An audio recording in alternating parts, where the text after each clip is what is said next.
La pregunta que hemos hecho a todos ahí es cómo trabajan en el taller, ¿no? ¿Cuántos talleres estás impartiendo en este momento? 3 oficiales y 2 extras. Ya, o sea, Porque 5 talleres. sí, 5. Ahora, ¿cuántos alumnos tienes por taller? Cuando no había Zoom, era un máximo de 12 por taller. Cuando hay Zoom, Ya, un máximo de 9 por taller. No se puede trabajar con más, es poco serio. Y en el tipo ya. de metodología que yo ocupo, hace imposible que tú puedas funcionar con más gente dentro del taller. Entonces, lo intentamos y de verdad me parece poco respetuoso con los alumnos y alumnas, y por lo tanto ahí yo elijo el que sean menos y que podamos trabajar en buenas condiciones. Cuéntame una cosa, ¿cuál es esta metodología la que tú, cómo trabajas tú con tus Bueno, alumnos? bien, es que una de las cosas maravillosas que tiene Chile es esta capacidad que podemos tener de exportar talleristas. Somos buenos talleristas, al igual que los mexicanos y los argentinos. Ya, Hay excelentes talleristas y cada uno con una metodología y con un tipo de aporte diferente. Y yo creo que eso es muy bueno. En mi caso, yo hago talleres metodológicos, en el fondo trabajan una técnica cada vez, salvo lo de novela, que trae otro grupo, pero una técnica narrativa, y esa técnica tienen que construirla en 30 minutos. No tienen que escribir la octava maravilla en hacer el Quijote en 30 minutos. Tienen que ah, aprender en el fondo a manejar ciertos elementos básicos para la construcción de un texto. O sea, aparte de la tríada y toda esta historia común y silvestre, digamos, aprender de focalización, de tipos de narradores, de tipos de personajes, de técnicas narrativas, porque para mí un taller es cómo se hace y para qué sirve. Entonces, desde esa metodología es el trabajo de cada sesión. Y por supuesto nadie va a poder desarrollar un texto más largo, salvo que lo haga en su casa después con los elementos, pero sería muy ridículo pedir eso. Yo lo que quiero es que aprendan a internalizar ciertas técnicas narrativas para que después, cuando estén escribiendo su propio texto, puedan, les caiga naturalmente o esa focalización, ese tipo de construcción de personaje, o ese modo de narrar, o si tú quieres, no sé, pues esa técnica que les va a servir desde la yuxtaposición, el sujeto indeterminado, toda la cantidad de cosas que hay para trabajar un texto, y todos esos elementos tienen que aprender a usarlos en cada sesión. ahora ya has lanzado varios conceptos que quizás sea importante desarrollarlos, pero lo interesante es que tú trabajas entonces como los pintores, o sea, se escribe en el taller. In situ, todo es ahí. Se escribe en el taller. ¿A qué yo creo que es importante que aclare algunas cosas porque no son los mismos conceptos que usa todo el mundo, por lo menos en este ciclo de talleristas, ¿no? Cuando hablo de la focalización, ¿a qué te refieres exactamente? ¿Desde dónde estoy mirando cuando narro? Ya, La visualización es equivalente a una cámara, y esa cámara representa un tipo de narrador. Entonces ya, hay una tercera cercana, por ejemplo, que es una tercera persona que debe ser como un omnisciente, pero no es un omnisciente porque está, por ejemplo, pegada en el hombro de quien está siendo el actante de esa situación. Entonces, por lo tanto, puedo manejar lo que ve esa persona y lo que siente esa persona, pero no lo que está frente. Entonces, ese tipo de formas, de formas narrativas se pueden producir y te pueden servir para cierto tipo de texto, para cierta novela o cierto cuento. Entonces, la focalización corresponde a diferentes tipos de narradores, y que hay muchos por lo demás. Entre ellos ha habido el aporte tanto del cine, que hay muchas cosas que tú internalizas, cosas que vienen desde la poesía, por ejemplo, y hay también, no sé, todo lo que ocurre a través de las técnicas que eran 42, yo estoy un poco vieja, pueden haber seguido más ahora, y, ya. y los últimos aportes los han hecho en realidad los narradores brasileños, los últimos aportes técnicos, y la gran mayoría de esos aportes lo hizo el boom del 60, pero en realidad los años 60 en términos de experimentación y trabajo con diferentes formas narrativas. Y todo esto consiste en una cosa súper simple: cómo manipulamos al lector para que miren la Ujú. dirección que yo quiero que mire. En eso consiste todo. Entonces, es jugar como siempre ha sido la literatura, jugar, pero jugar en serio. Yo soy ludópata, no ludópata, pero sí es cierto, me gustan las apuestas, los casinos, todo eso. Estoy, por supuesto, con el síndrome de abstinencia en cuarentena, pero la literatura es jugar en serio. Y cuando se juega en serio, uno apuesta el pellejo en cada línea. Y tienen que aprender que eso tiene que ser así. Entonces, la rigurosidad del texto, la rigurosidad con que tú enfrentas o trabajas cada palabra, lo que está detrás de ti, el metatexto, o sea, la responsabilidad cuando propones una idea y tomar políticamente esa responsabilidad. El lenguaje es política, todo es política. Entonces, ver qué es lo que estamos haciendo. Uno no escribe porque me salió bonito. Eso sale la primera vez. Pero si tú quieres dedicarte a esto y ser pobre todo el resto de tu vida y no vivir en las Bahamas, si tú quieres dedicarte a esto en serio, tienes que trabajar en serio con otra serie de formas y de estructuras, conocerla, porque yo creo que no hay nada peor que esta historia de yo no leo para que no me influencien, como dicen algunos imbéciles por ahí, Claro. influencias. No hay nada peor que no leer. O sea, para mí, lo que me dicen mis alumnos, ¿qué tengo que hacer? Porque mejor lea. O sea, hay que leer. Todos sabemos que hay que leer. Y la otra cosa importante es justamente articular el modo en que yo quiero que me lean. Desde dónde yo quiero que me lean. Y cómo me responsabilizo de aquello que escribo. O sea, una cosa es el juego, insisto, pero cuando uno apuesta, está dejando algo ahí. Y eso es importante también entenderlo desde el sentido, aparte de lo que tenga de nudo, digamos, de juego, también tiene un sentido de responsabilidad y de concreción y de trabajo detrás. Ya. Y cuéntame, para la construcción de personajes, ¿cómo las pistas, digamos, qué Ahora, sugieres ahí? es que yo creo que ahí es que yo no, a ver, en mi caso, yo no creo que en la construcción de personajes pase por una etimología específica, sino más bien por lo que cada autora o autor quiere construir y quiere mostrar. Entonces, hay formas que para mí son importantes, que yo les enseño a todos, digamos que esta historia de tengo que saber cuánto pesa, cuánto mide, en qué trabaja, de qué come, para escribir una línea. Y que con ese sonido, el autor, o sea, el lector, pueda también entrar en eso mismo sin tener toda la descripción física del peso, de qué lado carga el cuerpo, cómo arrastra una pata, el tic y todo lo demás que tú requieres. O sea, hay que ver a los personajes primero, no que se vayan construyendo de a poco. Eso es un error clásico, digamos. Entonces, me parece que es importante este aprendizaje. Me encanta la novela negra por lo mismo. ¿Sí? Y me encanta todo el sistema de la narrativa negra que tiene que ver con el conocimiento tanto del victimario como de la víctima, pero saber exacto. Tú no tienes que escribir todo eso, pero sí tienes que hacerte tu pauteo previo de saber quiénes son, cómo son tus personajes. Ya. Y en la novela negra, por ejemplo, algunos autores, algunas No. recomendaciones. Los clásicos siempre son clásicos. Para mí la Patricia Highsmith es mis delirios, sobre todo porque creo que es una tipa que irrumpe en la narrativa negra desde otro lugar, desde el lugar del victimario. Y eso me parece súper interesante. Entonces, bueno, y me encanta Sherlock Holmes, que creo que ¿Ya? de los inicios. Pero también hoy en día, y te diría que lo que más me gusta de la novela negra está en los escandinavos, o sea, más bien países fríos producen mentes terribles, me encantan. Estoy pensando en novelistas de lujo, como la chica que escribió Purga, que la odio, a los 28 años publicar un librazo de esa magnitud, y que tiene esos ¿Ya? nombres impronunciables, por supuesto. El Millennium me encantó, o sea, la trilogía.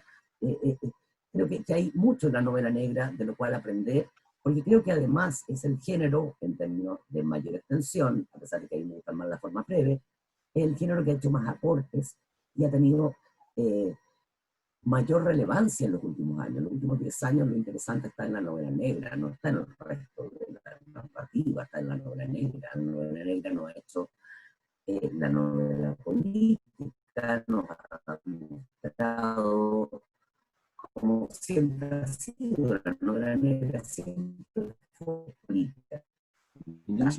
Y todo lo demás la ocumente para la negra. No es una novela, como todo el mundo la lee ese román, es una gran novela negra, mostrando el mundo de los grandiosos, entre comillas, contrapuesto contra el mundo de los desposeídos. Entonces, la lectura que hagamos de cada cosa son textos que de verdad son un aporte y Y a mí me interesa cuando leo, yo no soy muy inocente en la lectura, estudié literatura y obviamente uno pierde la inocencia cuando entra a la universidad. No hay nada más terrible para escribir que entrar a la universidad. Al mismo tiempo muy bueno porque uno aprende exactamente lo que yo hice, que es la inversa. O sea, no, me encanta la interpretación y análisis de la obra, el análisis que hacían para deconstruirlo, para mostrarle, saber, esto es como las muñecas cuando uno era cabro chico, que era, uno desarmaba las muñecas, no era el hermano, a mí no me las desarmaba, mi hermano las desarmaba yo, porque nunca me gustaron mucho tampoco, pero para saber cómo funcionaban. Entonces, en el cuento me interesa lo mismo, o sea, cuando leo sin la inocencia de solo dejarme arrebatar por una historia, sino quiero saber cómo lo está haciendo, para qué me sirve a mí, para enseñarlo y para que otros también puedan trabajar con esos mismos elementos. Y esto de la novela negra, por ejemplo, la novela negra latinoamericana, gente como Fonseca, Rubén Fonseca, ¿también te interesa? Tiene un texto maravilloso que se llama Con el andar de Robert Taylor, que es ¿Cuál? un cuento que se llama Con el andar de Robert Taylor, que es Con el buenísimo, andar de Robert Taylor. muy, muy bueno. que estamos hablando ahí, volvemos a los brasileros, que son, y volvemos a Drummond de Andrade y a otros que son súper interesantes. Pero también, ojo, porque a mí me gusta mucho Sasturain, de Argentina, que me encanta su trabajo. Hay muchos escritores, aparte Pilla, obviamente, pero hay muchos escritores muy, muy interesantes en ese mundo. Creo que La Novela Negra es lo que todos estamos leyendo, todas estamos leyendo en este minuto también porque nos interesa y porque nos reivindica nuestra capacidad de perversión, que es muy interesante. Sí, hay mucho de la novela negra. Me acuerdo que iba a leer a Raymond Chandler cuando uno empezaba también, ¿no? Que es una Y a mí me maravilla. gustaba Dashiell Hammett. Dashiell Sí, Hammett tiene Dashiell Hammett. una cosa que es muy interesante, además, porque tenía toda esta cosa más superpuesta, más oculta en su modo de narrar. Y bueno, y grandes norteamericanos que han escrito mucho, mucho en negro. Ahora, hay también, por ejemplo, ahora el microcuento negro, que es dentro de la estética de la novela negra, hay microcuentos que en 100 palabras o 250 palabras máximo construyen algo espectacular que tú le puedes dar vuelta todo el día, aprenderlo de memoria y todavía seguir leyendo el texto y darle todas las vueltas dentro de ti. Es súper, súper bueno, muy interesante. Sí, es muy interesante, pero ahí tocas algo que es muy atractivo y que tú has practicado mucho, que es el microcuento, ¿no?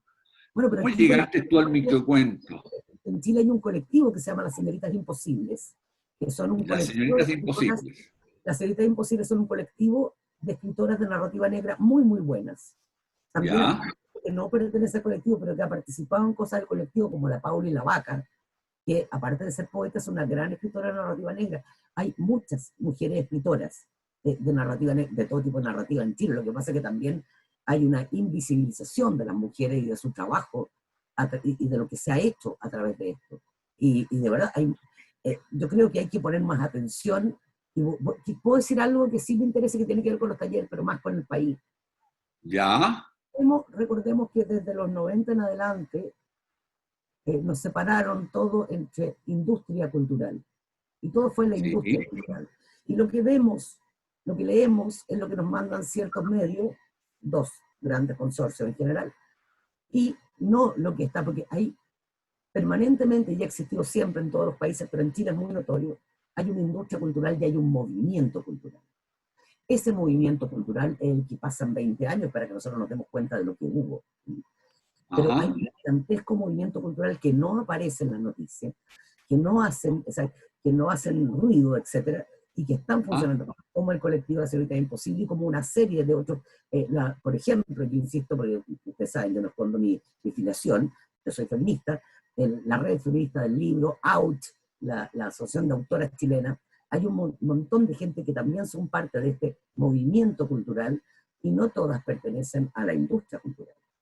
Y creo que hay una contraposición súper interesante también de ver esos otros textos y esos otros lugares que están funcionando. Y bueno, y en eso también, por supuesto, la praxis del género tal vez más difundido en los últimos 15 o 20 años, que es el libro-cuento, pero también todas las formas breves. Conocemos el cómics, pero por ejemplo el fanzine, que es una forma breve del cómics también, es una cosa a la cual la mayoría de la gente ni siquiera tiene acceso. Se vende en las ferias del libro y tú lo recoges mano a mano, ¿no? Hay un movimiento gigante, gigante de gente valiosísima, desde Arica a Punta Arenas, que tú vas y ves en cada lugar. Yo, en las ferias del libro en las que voy siempre, siempre estoy revisando lo que los jóvenes están publicando, lo que los jóvenes están haciendo. Y se hace hoy en día mucho más en formas breves que en forma extensa. Tú llegaste al cuento breve también, fuiste de las pioneras, digamos, en Chile, en esto, digamos, y de enseñar el cuento breve y de defenderlo, tú misma ahora haces una defensa apasionada, y hay varias preguntas del público sobre esto de los cuentos breves, ¿no? Tú enseñas cuento breve también, digamos.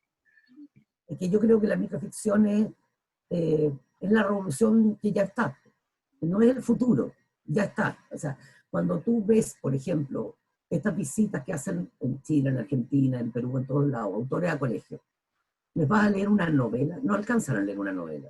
En el tiempo en que vivimos, la relación con el espacio de lectura es cada vez más breve. Y obviamente, yo siempre digo lo mismo, pero la literatura estuvo siempre asociada de algún modo a los viajes.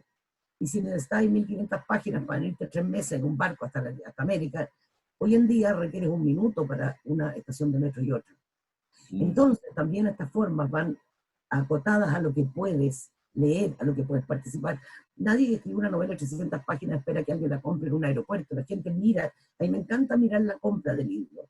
Y en los aeropuertos tú miras y la gente compra el libro por el grosor también. Y si tú les preguntas, Claro. te dicen que sí, que alcanzan a leer entre 120 y 160 páginas en un viaje de 8 horas, pero no más que eso.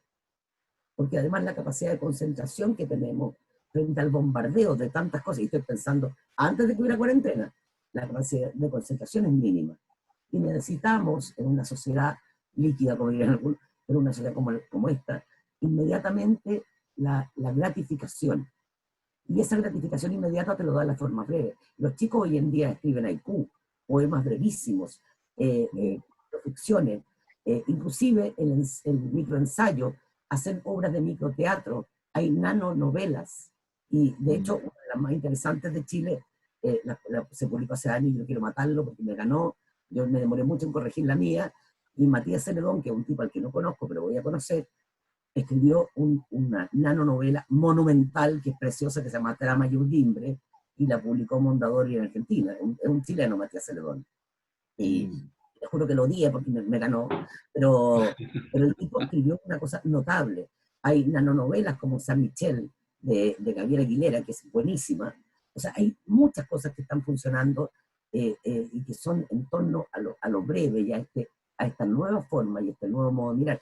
Y el Congreso de Microficción lleva no sé cuántos congresos, 8, 10, que este año tocaba en Lima y sonamos porque tocaba ahora, y me quedé sin los picos sour de Lima.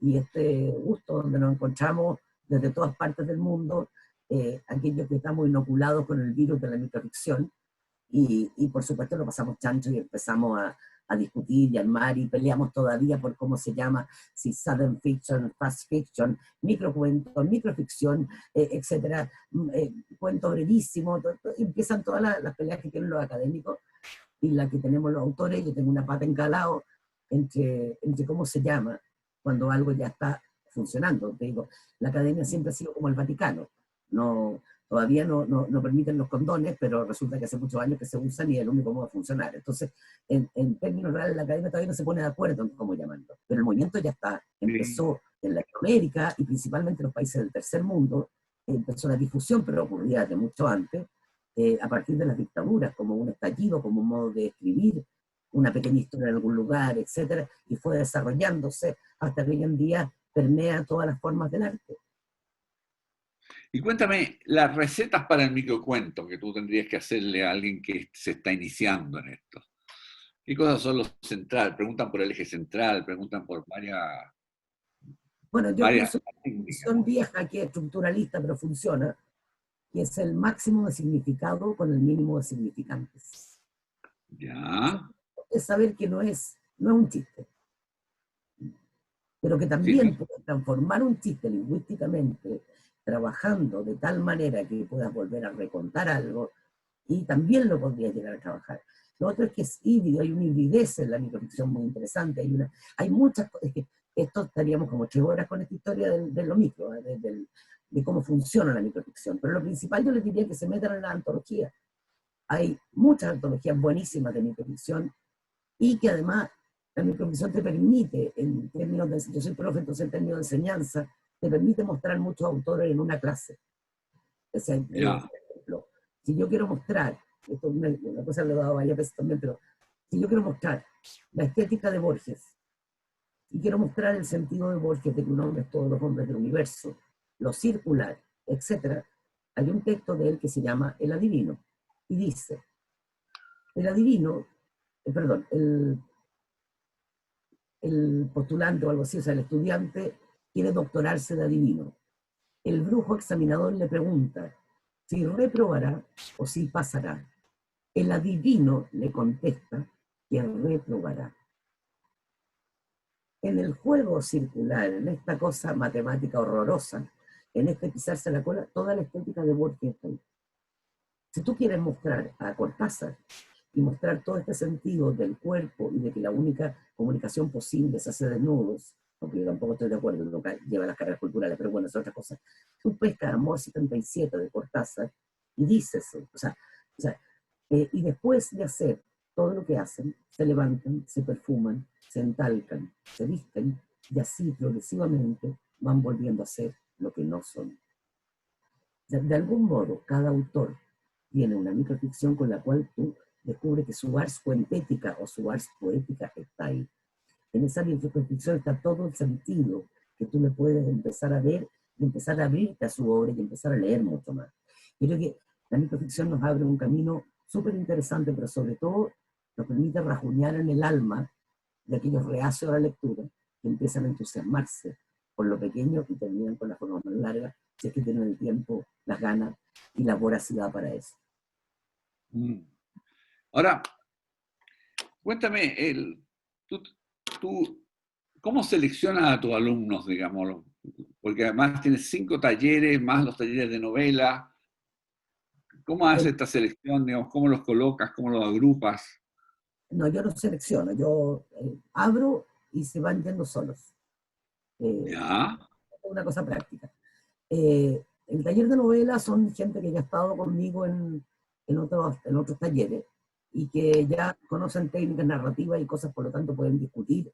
Y cuando el resto le dice, oye, este personaje está mal construido, ¿por qué no ocupa esta focalización o este narrador? Saben de qué están hablando. Si no perdemos el tiempo empezando que alguien parta de cero sí, y claro. empieza a leer todo lo que leyó el otro. Por lo tanto, un trabajo de grupo, es un grupo maravilloso además, en los cuales confío y trabajamos en términos de horizontalidad, no de profe. Ya. Todas y todos son importantes y cada uno tiene su estilo y cada una tiene su pelea. Y me parece súper interesante el diálogo que se da. En los talleres de cuento, que es lo que a mí, que es lo que yo usualmente trabajo, la gente entra, pero el problema es que parte súper fácil y se van complejizando las técnicas a medida que va continuando el curso. El curso dura de marzo a noviembre. Entonces, se van retirando solos. Y yo acepto alumnos usualmente hasta el 1 de junio, que pueden reemplazar, que siempre hay en espera, reemplazando al que se va. Pero un tope máximo, yo no acepto muchos alumnos ni mucho menos. Entonces, permanece así. Y después ya no acepto más. Porque ya también no quiero volver a la primera clase y explicar lo que ocurrió y todas esas cosas. No, porque vamos a ocupar las 2 horas y las vamos a ocupar bien. Entonces, no podemos eh, eh, digamos, perseguir todo eso, es más complicado. Entonces, por lo tanto, por respeto a quienes ya empezaron desde el principio, y por respeto a quienes están, hasta ahí funciona todo eso, y de ahí en adelante continuamos hasta noviembre con lo que quieren. Y después hay un segundo año.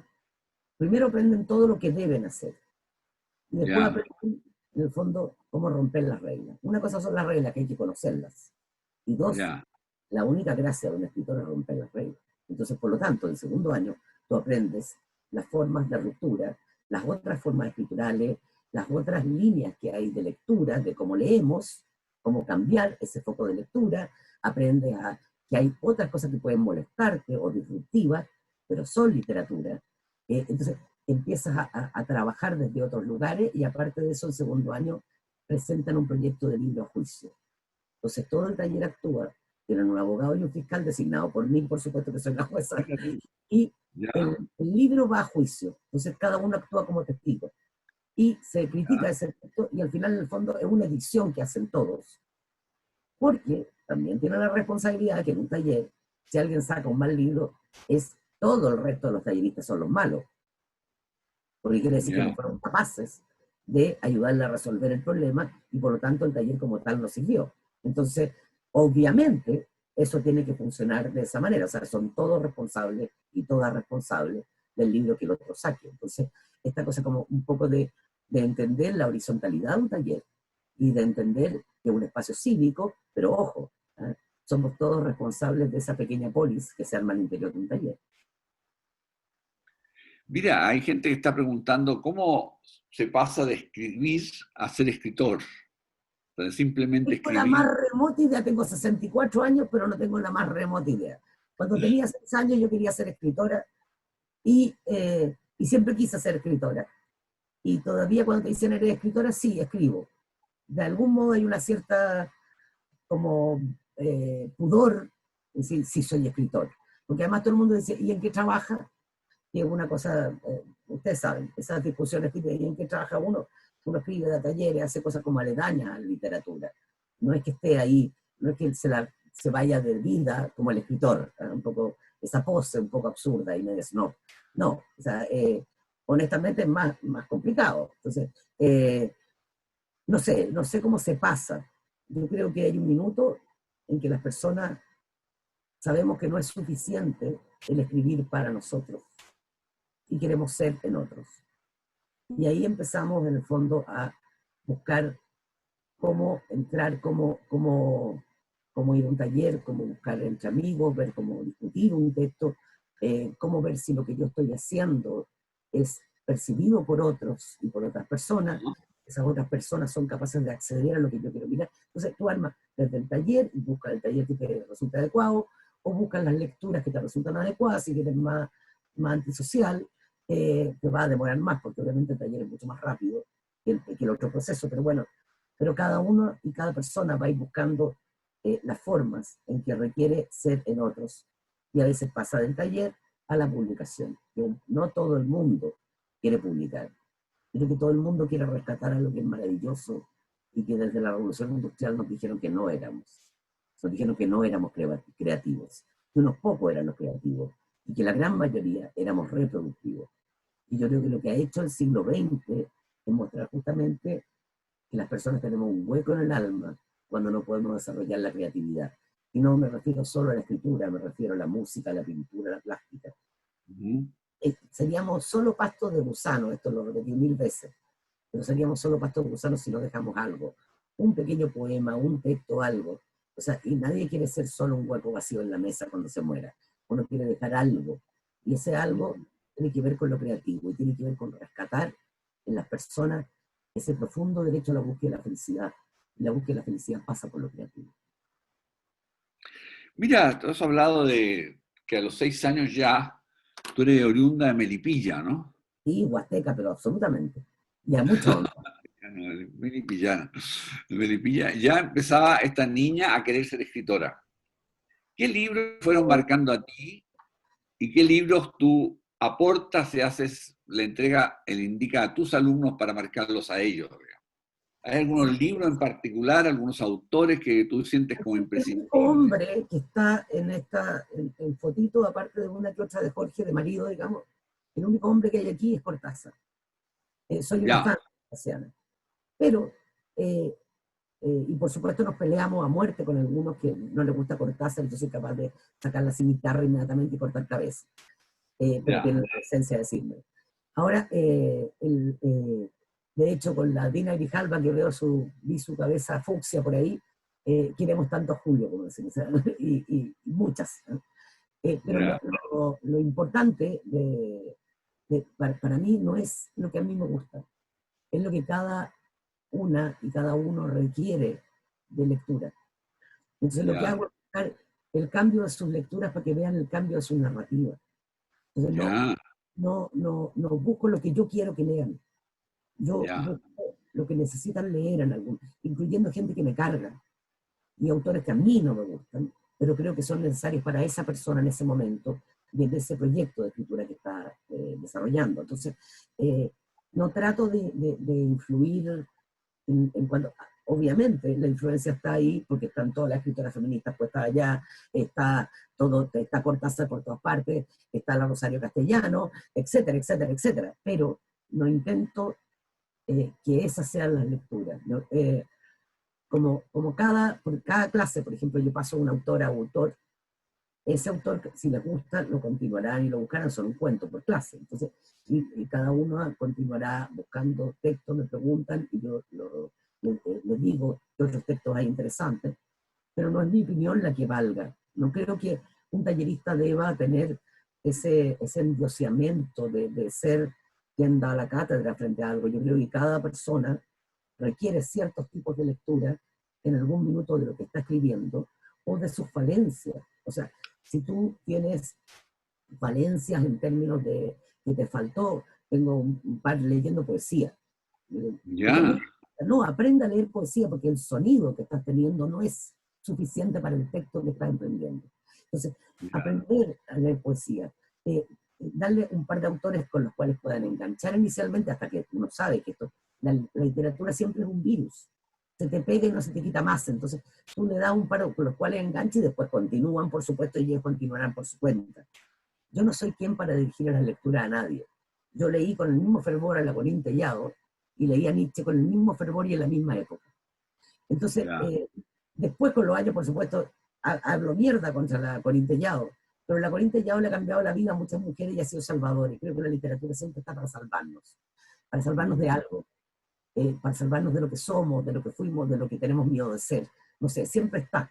Entonces, para mí, yo insisto que cada, cada persona requiere de ciertas lecturas. Y como yo soy una desordenada por la vida, tengo varias cosas que sugerir, no recomendaciones a rajatabla, lo sugiero. ya. Y esa sugerencia puedes tomarla o no, porque hay que ser respetuoso también con ellos. Y cuando son muy brutos, ahí les dais con el libro en la cabeza, se los prestáis para que por supuesto nunca más vuelve. Si les dais el guaracazo en la cabeza, por favor lo lean, porque les hace falta. Y cuando tú lees algo que te hace falta, te das cuenta de la falta que te hacía. Entonces empieza también otra relación con los textos. Pero yo no creo que haya un catálogo, hacer un decálogo de los 10 autores que haya que leer. Y de repente hay libros que te cambian la vida por una frase. Y esa persona, o un verso, poeta que son una mierda, porque escriben 2 versos buenos y por eso merecieron estar vivos, o lo que venga. O sea, yo creo que ahí nadie, la lectura te agarra en un minuto y te convence en un minuto porque en el fondo es como el tarot. Te espejea o no te espejea. Y cuando te espejea, te sacude por dentro y te deja de este lado de la vereda para siempre.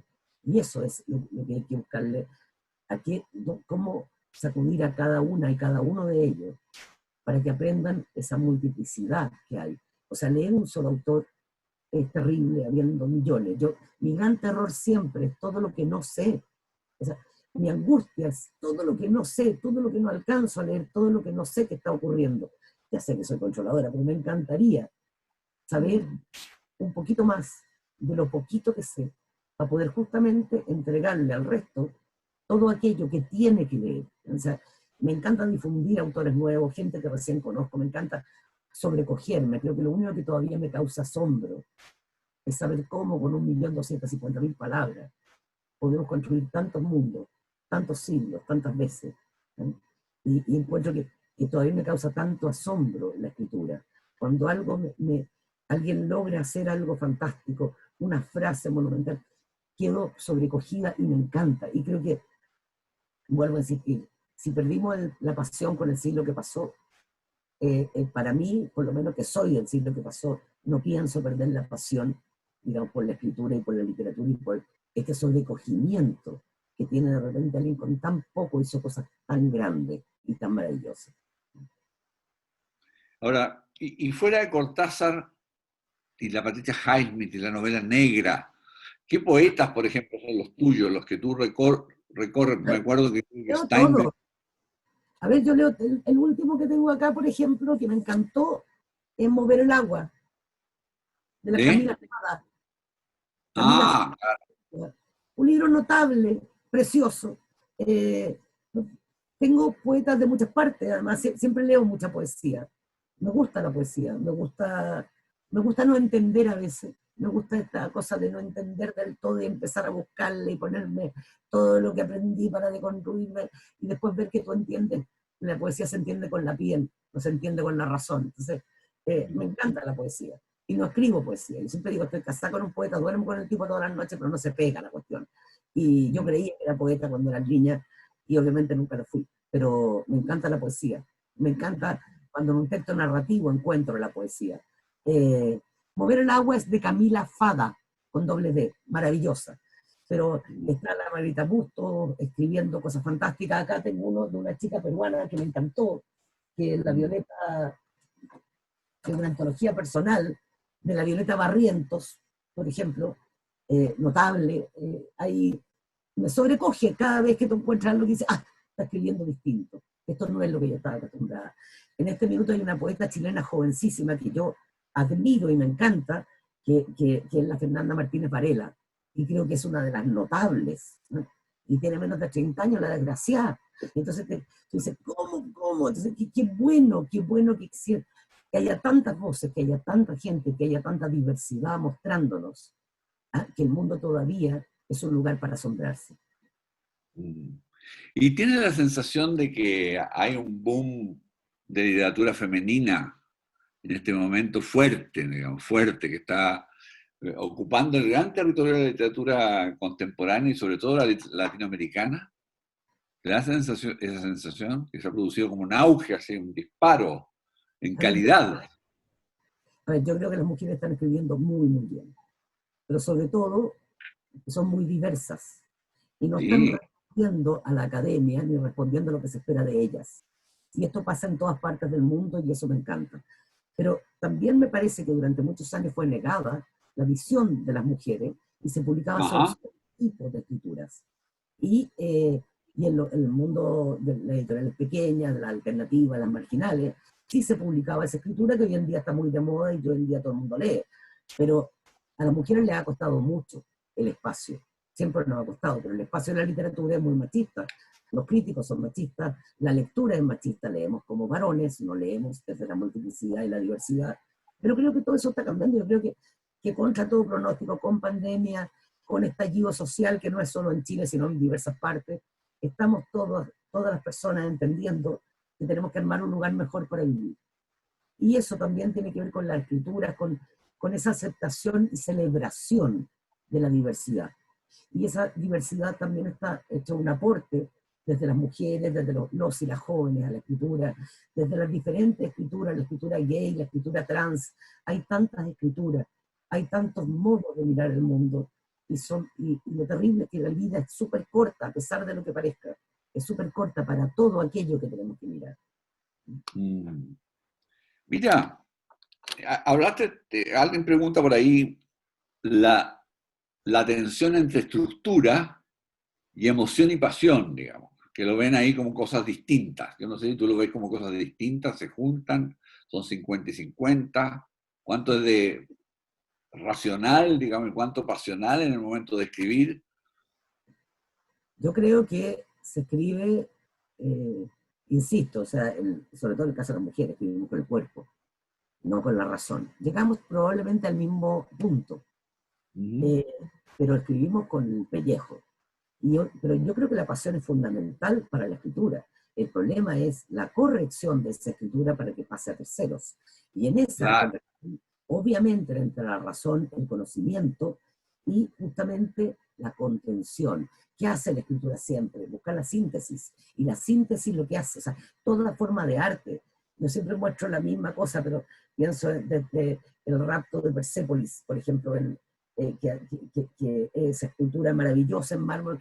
El tipo que estaba ahí tenía un bloque de mármol y debajo él vio ese rapto. Y tú miras desde la mano que aprieta y tú dices, ¿cómo diablos lo hizo en el mármol? Ah, porque lo vio antes de. Ahora, toda esa pasión requirió de mucho conocimiento para no destruir y dar el golpe ineficiente que destruyera toda esa escultura. Y por lo tanto, para que llegara a su fin el Moisés, para que llegara a su fin el David, etc., hay un golpe de más que se da y todo ese mármol se hace mierda. Entonces, también, una cosa es la acción que tú tienes, una cosa es esa construcción, y otra cosa es como después afinamos para que sea exacto lo que queremos mostrar, porque sabemos que por un pelo se pierde una sopa. Así que hay que tener mucho cuidado también con los equilibrios del texto. Y estos desbordados también son maravillosos, pero ojo, nadie mostró de buenas a primeras ese texto desbordado. Ese desbordado pasó por muchas formas de limpieza, de recapitulación, de reordenamiento, de trabajo. No sé, la gente imagina que uno llega y escribe y vomita cosas. Yo me demoro 4 años en hacer un libro flaquito, así con 30 páginas, o sea, y me demoro mucho rato porque pienso en cada palabra. Y cada palabra, como así la gente piensa en los capitales y todo, la moneda, esa moneda tengo que ahorrarla, tengo que ponerla, tengo que jugarla, la apuesto o no la apuesto ahí. O sea, el lenguaje para mí es súper importante. Y es súper importante porque detrás del lenguaje hay también una construcción cultural. Y esa construcción cultural tiene que estar presente, ¿no? Puede ser, entonces hay muchas cosas que están detrás de las palabras. Y para mí cada palabra vale oro. Insisto, en esta apuesta, en este juego de la escritura, de la creación, de la cerámica, de la pintura, de la música, cada cosa que tú pones no es inocente, está puesta por algo. Y si fue inocente y la tiraste, también va a tener la misma inocencia en la mortandad de esa palabra. Por lo tanto, yo no quiero que muera, yo quiero que viva, y por lo tanto le insuflo todo el aire que puedo a ese contenido y a esa palabra. Hay unas preguntas de parte del público, ¿no? Y hay una en particular que me voy a colgar yo primero y después te la paso a ti, que es sobre la tercera edad y las creaciones, ¿no? Ahora, en los estudios de creatividad, y ahí me cuelgo yo, dicen que hay 2 momentos para el genio, ¿no? El momento juvenil, de los 18, 19 años, digamos, el momento Rimbaud, por así llamarlo, que es flamígera la construcción, inspirada y arrebatada, y el momento después de los 60, por encima del bien y el mal, es el segundo ticket de genio que hay. Entre medio está las grandes construcciones alrededor de los escritores alrededor de los 35 años, otras profesiones de los 50, 40, etcétera, los momentos donde se desarrolla. Pero la tercera edad uno ve escritores que son tardíos, digamos, escritores que son, bueno, uno ve lo tardío que es Cervantes, digamos, en llegar al Quijote. Hay un escritor polaco, Andrzej Kusniewicz, que también es un escritor extraordinariamente interesante que empezó a escribir muy, muy tarde, digamos. Y entonces, no sé qué piensas tú y qué te ha tocado en tus alumnos ver en esto de la pregunta que surge de la tercera edad, digamos. A ver, primero, yo no creo que el mundo exista y que seamos nada sin memoria. La memoria ha sido para mí un tema siempre, de izquierda, etcétera, y feminista, pero la memoria es muy importante. Y por lo tanto, también a mí me encanta ver, insisto, lo flamígero y lo pasional de la escritura joven. Y me encanta ver también la reconstrucción, porque de algún modo nos reinventamos y nos rehacemos en cada texto. Y creo que hay escrituras tardías, o escrituras tardías, es un modo de decir, pero gente que tuvo el tiempo para ser quien era, a veces después de los 50, 60 o 70 años. Y cuando tú tienes el tiempo para ser quien eres, tienes el tiempo de la escritura o el tiempo de la creación de cualquier índole, y por lo tanto, tu trabajo va a ser, si tú quieres, más reposado, pero también va a tener igual la misma ansiedad y la misma voracidad que tiene un joven por llegar a construir algo antes de que sea demasiado tarde. De hecho, pienso en la última novela de Onetti, que es maravillosa, que se llama Cuando ya no importa. O sea, que es esta idea que también es muy, es súper, súper importante, creo que es bellísimo el poder quedarte en la escritura y trabajar la escritura y sobre todo mostrarla a terceros. Muchos de los talleres de la tercera edad que se miran como una diversión para viejos producen textos maravillosos, pero esos textos maravillosos a veces se quedan solo en el taller. Y por eso que me encantan las formas alternativas de producción de textos que que buscan también estos formatos distintos, estas escenografías, si tú quieres, distintas en las medios alternativas. Pienso en México, La Tinta del Silencio, que hace cosas preciosas, o sea, aquí Cherezade, etc. Hay modos de entrar y de mostrar toda esta creación, tanto joven como vieja, y hay no creerse mucho en lo de la industria cultural. Yo creo que hay que pensar también que esa propuesta cultural tiene una cabida, pero sobre todo tiene un derecho, y nosotros tenemos el deber de conocerla. Las escrituras de memoria son fundamentales. Hoy en día está lleno de talleres de memoria, talleres de autobiografía y todo. Aquí en Chile el que empezó con eso fue Gonzalo Millán. Me acuerdo porque yo tenía los talleres del Gozum y le di una sala para que Gonzalo, cuando recién había llegado a Chile, hiciera su taller de autobiografía. Un taller monumental, espectacular, que han continuado gente como Teresa Calderón o como Alejandra Basualto, que son grandes talleristas en términos de memoria y autobiografía.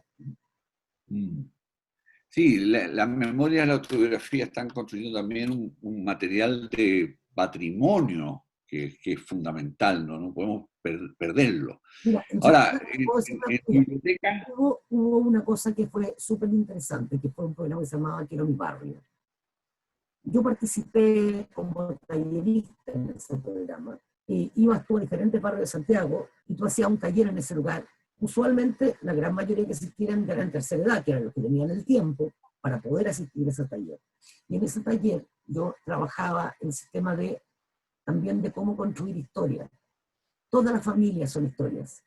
Y cómo llegó, o por ejemplo, en la historia, cómo fue la llegada de la historia cuando envolvían las carretas con los chalecos, lo que a veces el 21, para que las ruedas no sonaran y los pacos no los vieran cuando hicieron la toma de terreno. Y eso ahora es una gran población, o la Hermida, todo eso, desde dónde se llegó, cómo se construyó la historia de una persona, construye la historia de un país. Y creo que está la historia de los vencedores, y por supuesto la que nosotros aprendemos en el colegio, pero la historia de los vencidos siempre es la más importante, porque es la que nos tiene viejo, no en el colegio. Tú además de escritora, de maestra de talleres literarios, también has trabajado en el mundo de la edición, que es muy interesante, ¿no? Tú te veo en tu biblioteca un montón de cajas. Y las cajas de Asterión, de libros de Asterión. Las cajas de Asterión se llama tu editorial, ¿no? Sí. Por el cuento de Borges. Por el cuento de Borges, exactamente. Y el eslogan de la editorial es protege un minotauro en tu bolsillo. Esa es como la idea de este ser mitad hombre, mitad dios, mitad raro, que es minotauro, que también es como los libros también, la belleza de eso. Pero también, bueno, la editorial fue iniciada justamente para mostrar textos que no estaban en el mercado y mostrar las otras categorías textuales que eran al final del 80 y inicio de los 90, entonces era mostrar las otras escrituras, ejemplo, Pedro Lemebel y otros, su primer libro lo publicamos nosotros, o sea, todo lo que no estaba, lo que estaba fuera del margen, y sobre todo los discursos de mujeres y los estudios de análisis de literatura de mujeres y de memoria. O sea, de hecho tiene un catálogo súper bueno en la colección que se llama Tierras Altas, que es de ensayo, y que tiene que ver con memoria. ¿Cómo se llama? La colección se llama Tierras Altas. Tierras Altas. Es una colección de ensayos, donde hay, por ejemplo, hay uno que se hizo sobre la Lisiana y sobre las chicas presas políticas, mucho que tiene que ver con memoria y derechos humanos, principalmente con memoria y derechos humanos, en esa colección. Hay una colección de poesía que es bastante menor, porque obviamente ustedes saben que la poesía no se vende porque no se vende, así que obviamente por el juego de palabras que se implica, entonces muy acotada, con suerte sacamos un libro al año, y ahí tenemos, puedo hablar de mi chochera es esto, sí, que se llama Basta, más de 100 mujeres contra la violencia de género. Basta. Basta, que es un proyecto que hicimos en el 2011, y que es el proyecto del equipo de mujeres, que somos 6, la editorial Asterión son 6 mujeres, y unos pocos ayudistas varones. Y en estas 6 mujeres hicimos esta antología, que se transformó en una red internacional, que a esta altura tiene 10 países que copian esto mismo. No es que reimpriman el libro de Chile, sino que cada país convoca a 100 escritoras que en un máximo de 150 palabras cuenten una historia contra o denuncien las formas de la violencia de género. Un cuento literario, no estamos hablando de testimonios ni de ensayos, ni nada. Y este es, después de que un amigo me decía de dónde hay esa canción minas que escribían en Chile, cuando vio lo bien que le había ido al Basta 100 mujeres, dijeron los hombres también queremos, y aquí están mi amigo, muy buena onda, que yo quiero mucho también, y que participaron en el Basta 100 hombres contra la violencia de género, y que también está, por supuesto, el amado y querido Pelado Escármeta, Antonio Escármeta, está el negro Rivera Letelier, está Baradit, están todos ayudando, entregando, ojo, porque esto no tiene fines de lucro, de lacra, como yo. Y termina con esto que la Minka Jackson, que fue mi alumna alguna vez, me dijo, tú me dijiste y me prometiste que algún día vamos a hacer una antología contra el abuso infantil. Y termina con la trilogía, con este que basta más de 100 cuentos contra el abuso infantil, en que hay autores y autoras en este mismo texto. Entonces, son esto que empezó en Chile, siguió después en Perú, en Argentina, en Colombia, en Venezuela, en México, se van a pasar mucho, pero Panamá, Estados Unidos, países latinos contra la violencia de género, bueno, muchos, son 10 países, y por favor, si no, Colombia, creo que lo dije, no sé, pero son 10 países, y hay en este minuto también otros 3 países que se están incorporando y hacen sus convocatorias a sus escritoras y escritores, y arman esta antología que en el caso nuestro, desde hace 9 años, hemos visitado más de 200 establecimientos educacionales de todo tipo, universidades, aquí en Chile, fuera de Chile, donde yo también he dado talleres de Basta, de microficción, en relado hacia esto, y que ha sido nuestra forma también para nosotras, las 6 integrantes, son Gabriela Aguilera, Susana Sánchez, Patricia Hidalgo, Chivi Guajardo,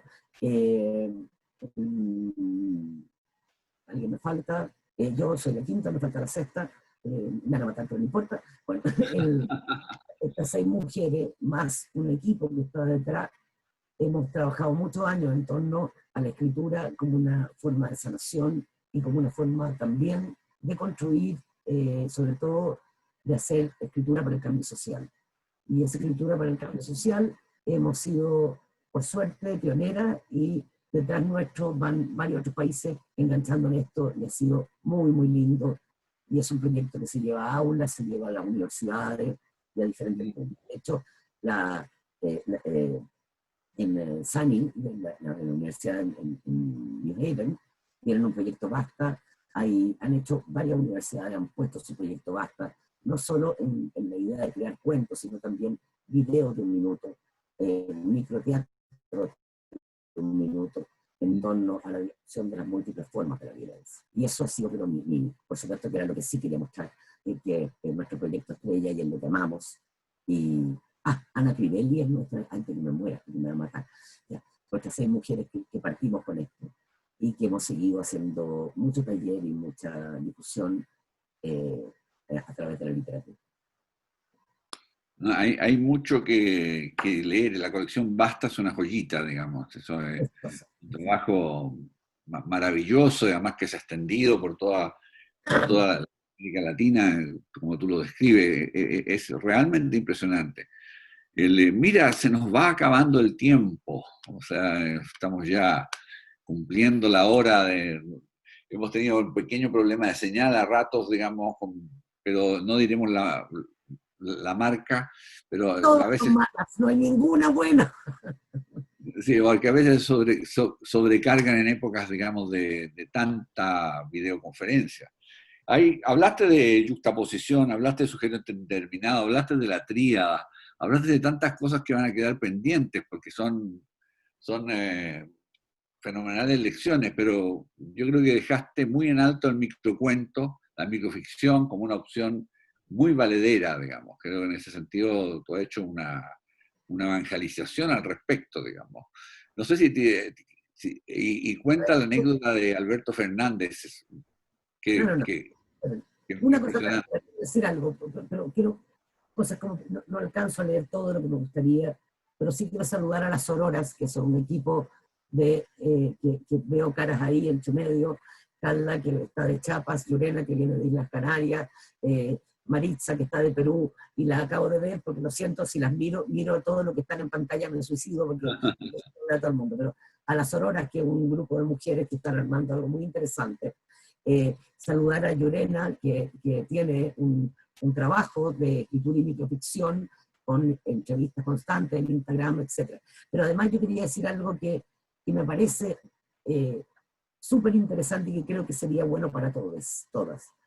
En Chile hay un montón de microficcionistas, hombres y mujeres, no voy a hablar solamente de mujeres, pero por ejemplo, por favor, para que vean que el efecto del chiste, el efecto de la literatura, la poesía, todo cabe en un microcuento, y quiero leer, o sea, en mente, porque por supuesto no de memoria mucho, un texto del gran poeta de Concepción, Omar Lara. Omar Lara tiene un texto que se llama Toque de queda. Toque de queda. Quédate, le dije, y la toqué. Creo que esa historia, o sea, todo lo que nos generan esa historia de la microficción, puede parecer un chiste, no lo es.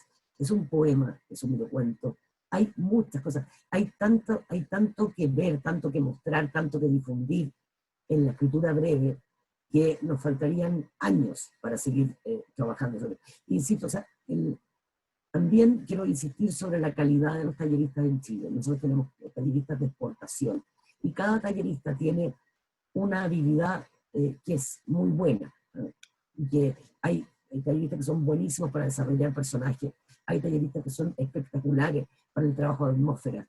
Y cada uno de nosotros, y cada uno de la gente que trabaja en los talleres, tiene particularidades a las cuales hay que sacarle lustre. Yo obligo a mi alumno a estar solo 2 años y después buscar. Me encanta que hayan hecho esto para que mis alumnos vayan y vean también qué autor o qué taller les interesa por metodología, por trabajo, por sistema.